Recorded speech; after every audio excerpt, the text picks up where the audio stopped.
मित्रों 1980 के दशक में क्रिकेट के जगत में चार महान ऑलराउंडर माने जाते थे। इंग्लैंड से इयन बॉथम, न्यूजीलैंड से सर रिचर्ड हैटली, इंडिया से कपिल देव और पाकिस्तान से इमरान खान। तो आज हम बात करेंगे इंग्लैंड के ऑलराउंडर इयन बॉथम की। इयन बॉथम एक बिल्कुल ही फ्लैम्बॉयंट स्टाइलिश क्रिकेटर थे जिनका अपना एक स्टाइल था, एक एग्रेशन था फील्ड पर। और इंग्लैंड में वो 1978 में इंग्लैंड की तरफ से खेलने आए थे। उस समय कोई अच्छा ऑलराउंडर नहीं होता था इंग्लैंड के पास। इयन बॉथम जो है एक तेज़ गेंदबाज के रूप में आए थे और जो उनका बॉलिंग स्टाइल था वो काफ़ी जो है एक स्टाइलिश था। साइड ऑन एक्शन और बिल्कुल आगे गिरती हुई गेंद स्विंग करती हुई अंदर आती हुई और बाहर जाती हुई, दोनों तरफ की मूवमेंट बराबर थी इनके पास। खास करके एक फुल लेंथ गेंद जो कि बिल्कुल आगे गिरती थी, स्विंगिंग यॉर्कर टाइप की, वैसी एक गेंद थी जो अक्सर बैट्समैन को आउट कर जाती थी। यहाँ तक कि विवियन रिचर्ड जैसे बैट्समैन को भी जो है इन्होंने काफ़ी बार परेशानी में डाला था। और 80 के दशक में खास करके मिड 80s अर्ली 80s में जब वेस्ट इंडीज़ के चारों तेज़ गेंदबाजों ने तहलका मचाया हुआ था, उस समय अगर इंग्लैंड की तरफ से कोई मुकाबला करता था वेस्ट इंडीज़ का तो वो सर इयन बॉथम थे। इनकी बॉलिंग से ही वेस्ट इंडीज़ के बैट्समैन परेशान हुए थे।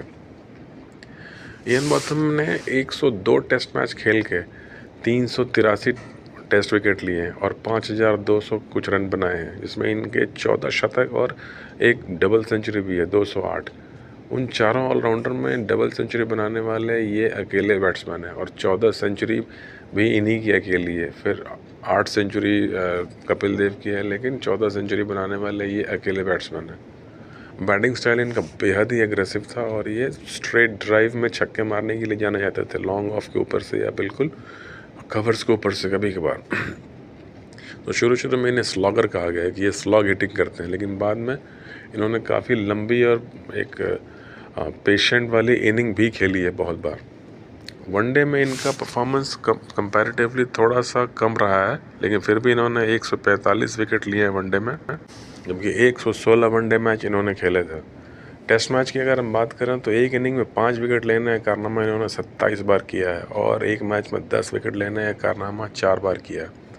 ये इतने अच्छे एथलीट थे कि इनकी एथलेटिक्स के कारण ये इंग्लैंड की फ़ुटबॉल टीम में भी लगभग अपनी जगह बना चुके थे। और एक बार ऐसा समय था इनके सामने कि इन्हें इंटरनेशनल क्रिकेट में जाना है या इंटरनेशनल फ़ुटबॉल में जाना है, उस वो लेवल था इनका। तो इन्होंने क्रिकेट को चुना और सबसे इनका एक मात्र ये दूसरे खिलाड़ी बने जिन्होंने कि 1978 में एक ही टेस्ट मैच में सेंचुरी भी बनाई और उस टेस्ट मैच में 10 से ऊपर विकेट यानी 13 विकेट लिए थे, वो भी इंडिया के अगेंस्ट में हुआ था। फिर उसके बाद इनका जो पीक आया करियर का वो है 1981 की एशेज़ सीरीज़, जिसके बॉथम एशेज़ भी कहा जाता है।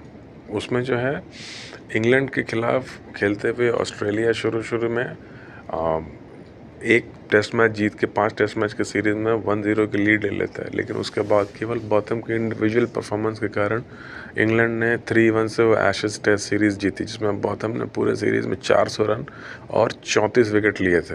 इसी कारण जो है उस 1981 एशेज़ सीरीज़ को बॉथम एशेज़ के नाम से भी जाना जाता है।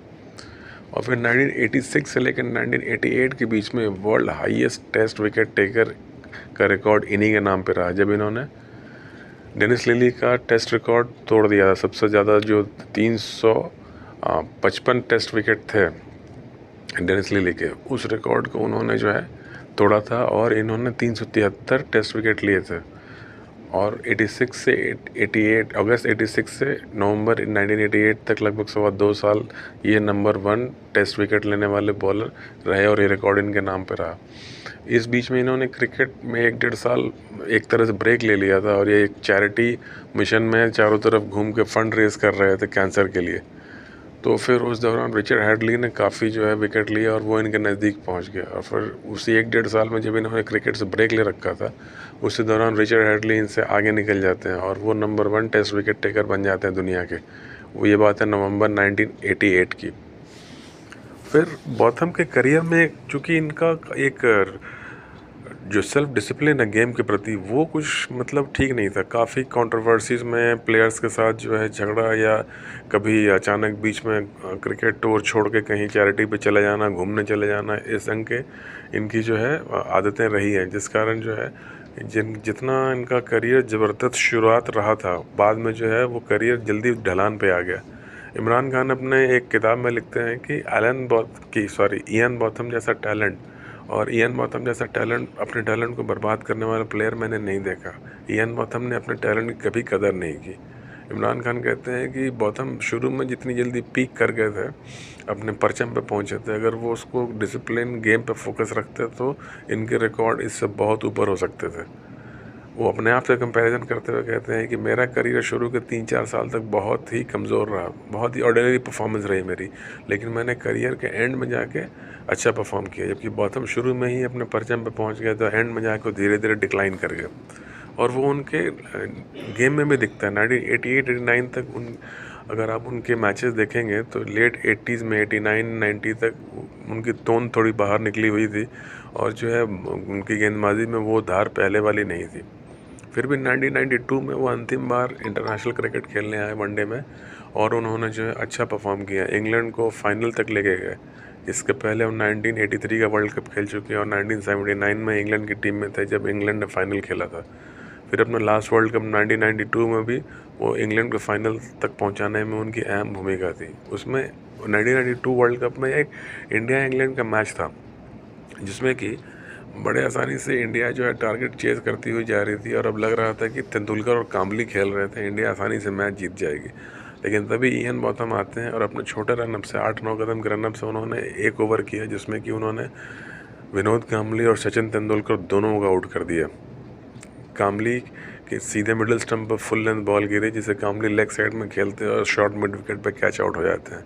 उसके ठीक पहले तेंदुलकर को उन्होंने एक ऐसी बॉल डाली जो कि मिडिल स्टंप पे गिर के बाहर की तरफ निकलती है और तेंदुलकर सीधा डिफेंसिव शॉट खेलने के समय अपना बल्ले का बाहरी किनारा उनका लगता है और विकेट कीपर कैच कर लेता है। वो एक मास्टरपीस बॉल थी जिस पे तेंदुलकर आउट हुए थे, क्योंकि मिडिल स्टंप पर उतनी आगे से गिर के अगर बॉल बाहर निकले तो बैट्समैन उससे खेलेगा ही, और अगर उसके बैट का बाहरी किनारा नहीं लगा तो बॉल ऑफ स्टंप से टकराएगी, और अगर बाहरी किनारा लगता है तो बॉल विकेट कीपर के पास या फर्स्ट स्लिप की तरफ जाएगी एक कैच के रूप में। तो ये एक मास्टरपीस डिलीवरी मानी जाती है। और वो मैच इंग्लैंड जीत गया था क्योंकि काम्बली और तेंदुलकर जल्दी आउट हो गए जो मिडिल ऑर्डर बैट्समैन थे एक ही 2 ओवर के अंदर, और उसके बाद इंडिया की बैटिंग कोलैप्स हो जाती है। इंग्लैंड 8 या 9 रनों से मैच जीत गया था और उसके बाद इंग्लैंड फाइनल में पहुंचता, हालांकि फाइनल में पाकिस्तान के हाथों इंग्लैंड हारा है उसमें। और उसके बाद इयान बॉथम ने क्रिकेट से संन्यास ले लिया। तो मित्रों, ये थी एक छोटी सी कहानी इंग्लैंड के महान ऑलराउंडर इयान बॉथम की, जो कि उस समय की दुनिया के सर्वश्रेष्ठ 4 ऑलराउंडर में से एक थे। यदि मेरा वीडियो अच्छा लगा हो तो प्लीज़ मेरे वीडियो को लाइक कीजिए, मेरे चैनल को सब्सक्राइब कीजिए और अपने दोस्तों के साथ शेयर भी कीजिए ताकि मैं इसी तरह की इंटरेस्टिंग वीडियोस लेके आपके सामने आता रहूँ। मिलते हैं फिर बहुत जल्दी।